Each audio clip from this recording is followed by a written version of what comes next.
Makakasama natin si Minekaniko ni Monico, ang Minika ni Monica! Alright, grabe! Grabe, mas malaki pa yung budget mo sa akin, Monica! Tingnan, oh, nakakahiya! Alright! Anyway, bakit mo naman nakahiligang maging bodybuilder, right? Apo. Okay, isang babaeng bodybuilder. Bali po sa buhay natin, alam natin na minsan madaming stress. So, before po ako mahilig sa bodybuilding, naging manginginom po ako. So, kain, tulog, inom. So, tumaba ako, naging 200 pounds po ako. And then, doon po ako nagising na kailangan ko ng, alagaan yung health ko kasi may anak ako, single mom ako. Alright. And then, ayun, nagsimula po akong mag-gym and then nakilala ko po yung coach ko.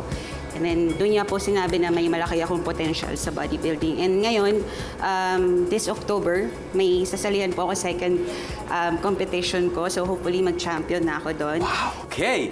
So, good luck sa'yo, Thank you. Monica.